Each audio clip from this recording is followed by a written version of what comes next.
उस दिन अगर हनुमान जी की पूजा आराधना भक्ति भाव से कर ली जाए, कुछ ऐसे नियम हैं, कुछ ऐसे अनुष्ठान है जिसकी हम चर्चा करेंगे, तो पूरे साल भर तक अगले नरक चतुर्दशी तक तो आप बेफिक्र हो जाइए। तमाम तरह की जो बाधाएं हैं, संकट है, वो दूर हो जाएं किसी भी प्रकार का। जय सिया राम। सब सुख लहे तुम्हारी सरना, तुम रक्षक काहू को डरना। व्यक्ति के ऊपर जब आपदा आती है, कोई विपदा आती है, कोई संकट आता है, तो हनुमान जी का ही सहारा होता है। बल्कि व्यक्ति जब दुखों में घिरता है तो एक ईश्वर का ही सहारा होता है, ईश्वर ही उसके संगी बनते हैं। सुख में तो सांसारिक लोग संगी बनते हैं। महाभारत का ये वक्तव्य है कि जब युद्ध समाप्त हो गया था, उसके बाद माता कुंती से भगवान कृष्ण ने पूछा कि और कोई आज्ञा हो तो बताएं, अब मेरे प्रस्थान का समय आ गया है, मैं यहाँ से अब चलूँगा। तो माता कुंती ने कहा था कि बस आप एक ही आशीर्वाद दे दें कि हम पे इस तरह की विपदाएं आती रहें, क्योंकि जब जब विपदा आती है तभी तभी आपके दर्शन होते हैं। तात्पर्य यह है कि व्यक्ति जब विपदा में होता है तब ईश्वर ही एकमात्र उसके सहायक बनते हैं, उसके रक्षक बनते हैं, वही उन विपदाओं से निकालते हैं। बहुत जल्द नरक चतुर्दशी आ रहा है। 31 अक्टूबर को नरक चतुर्दशी है, जिसको छोटी दीपावली कहते हैं। वैसे तो ये दिन यमराज का माना जाता है, यमराज की पूजा की जाती है, नरक की यातना नहीं मिलती। चूँकि इस दिन नरकासुर का वध किया था भगवान कृष्ण ने माता काली की कृपा से, इसलिए माता काली की भी पूजा होती है, भगवान कृष्ण की भी, और यमराज के नाम का भी दीपक निकाला जाता है। लेकिन इस दिन अगर हनुमान जी की आराधना की जाए तो विशेष फलों की प्राप्ति होती है, क्योंकि हनुमान जी का भी बड़ा विशेष संबंध है इस दिन से। एक तो मान्यता है खास करके दक्षिण भारत में, और आप वाल्मीकि रामायण पढ़ेंगे तो उसमें ये बताया गया है कि हनुमान जी का वो जन्मोत्सव है। उस दिन हनुमान जी का अवतरण हुआ था इस धरा पे। कार्तिक कृष्ण पक्ष चतुर्दशी मंगलवार का दिन था, स्वाति नक्षत्र और मेष लग्न। ये वाल्मीकि रामायण में वाल्मीकि जी ने इस बात की चर्चा की है।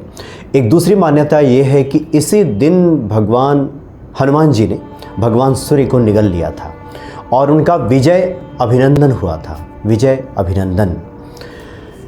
एक मान्यता ये भी है कि जब रावण के साथ युद्ध समाप्त हो गया और माता जानकी जब लौट रही थी अयोध्या प्रभु श्री राम के साथ, तो जब हनुमान जी ने माता को प्रणाम किया तो पुनः एक बार माता ने उन्हें अमरता का वरदान दिया।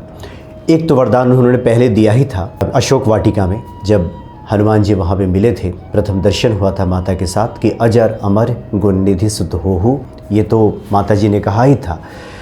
लेकिन नरक चतुर्दशी के दिन भी ऐसी बातें आती हैं कि माता ने अमरता का वरदान दिया था श्री हनुमान जी को कि आप अजर अमर हो जाएं।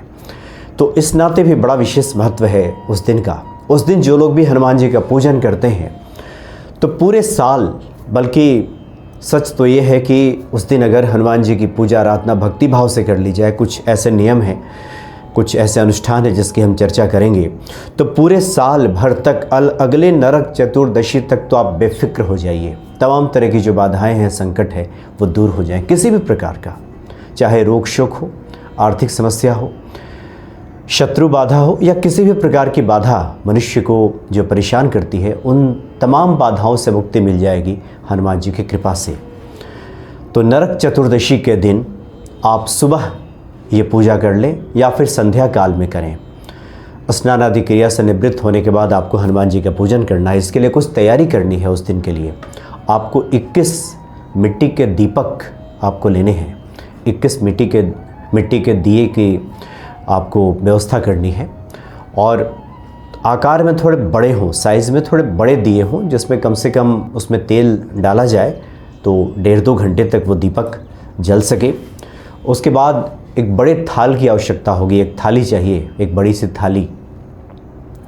फिर सरसों का तेल और देशी घी ध्यान रखना है कि शुद्ध देशी घी मिले, इसकी व्यवस्था कर लेनी है। कुछ पुष्प की व्यवस्था करनी है, लाल आसन की व्यवस्था कर लेनी है। हनुमान जी को विराजित करने के लिए लाल कपड़े की आवश्यकता होगी।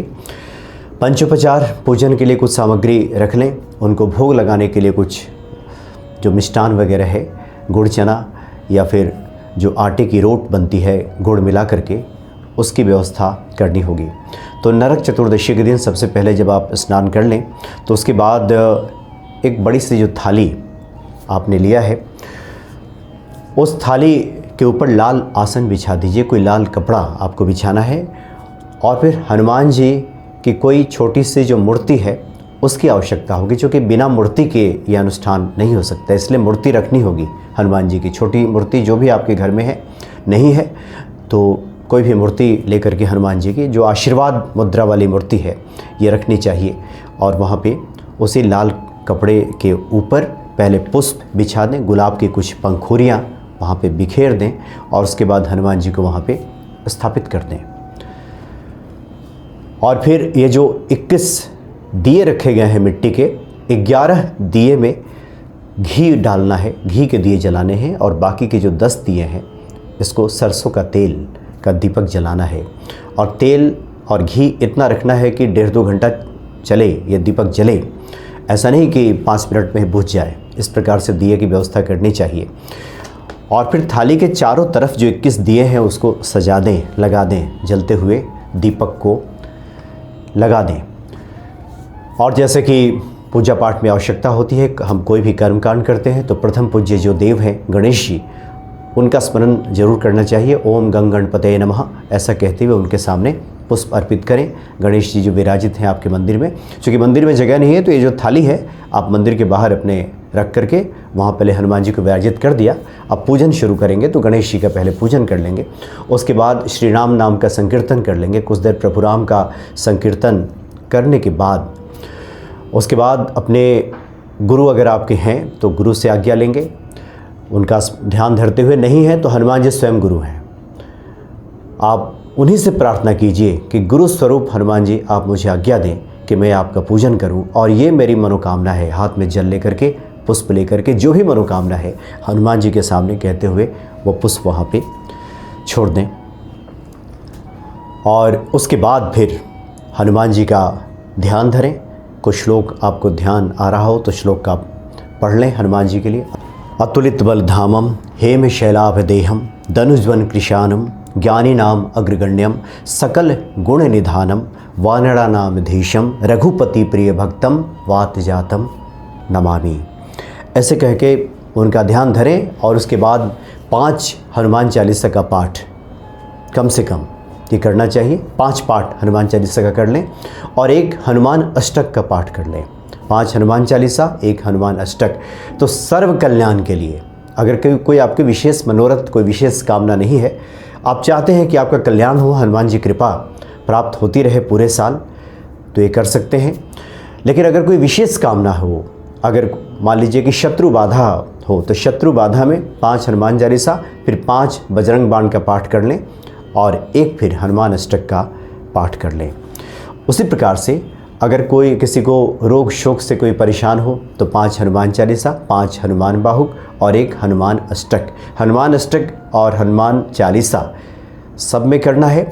बाकी जो आपके मनोरथ हैं उस हिसाब से आप इस प्रकार से पाठ कर सकते हैं या मंत्र जप सकते हैं। हनुमान चालीसा के किसी भी चौपाई को लेकर अगर किसी को धन संपदा चाहिए तो 5 बार हनुमान चालीसा का पाठ कर लिया, 1 बार हनुमान अष्टक का पाठ किया और अष्ट सिद्धि नवनिधि के दाता असवर दीन जानकी माता, ये कम से कम 108 बार इसका जप कर लिया।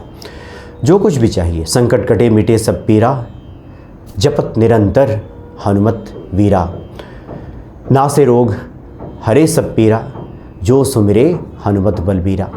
तो इस प्रकार से जो कामना है, जो मनोरथ है, उस हिसाब से जप भी किया जा सकता है श्री हनुमान जी का। उसके बाद फिर हनुमान जी की आरती दिखाएं। आरती दिखाने के बाद फिर उनसे क्षमा प्रार्थना करें कि अगर कोई भूल चूक हुई हो, कोई गलती हुई है। स्वाभाविक है कि जिसका गुणगान नारद शारद आदि नहीं कर सकते, ऐसा कहकर के प्रभु श्री राम ने जिनको हृदय से लगा लिया, अस कहि श्रीपति कंठ लगावे, कंठ से हृदय से लगा लिया प्रभु राम ने श्री हनुमान जी को, तो उनका गुणगान तो संभव हो ही नहीं सकता। ये उन्हीं की कृपा से ही उनका गुणगान संभव हो सकता है। तो नरक चतुर्दशी के दिन आप इस प्रकार से हनुमान जी का पूजन करेंगे, उनका जप करेंगे, पाठ करेंगे, तो पूरे साल इस तरह की कोई भी संकट, बाधा, परेशानी जीवन में नहीं आती और पूरा साल मंगलमय रहता है। और इसके पीछे कारण यह भी रहता है कि जब हम दीपावली के दिन माता की आराधना करते हैं और माता के आगे आगे श्री हनुमान जी चलते हैं, तो माता के पूजन से एक दिन पहले अगर श्री हनुमान जी का पूजन कर लिया जाए तो माता की भी विशेष कृपा हमें प्राप्त होती है।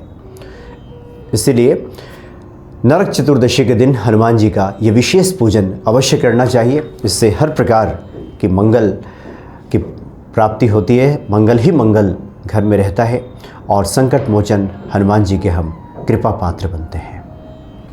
जय सिया राम।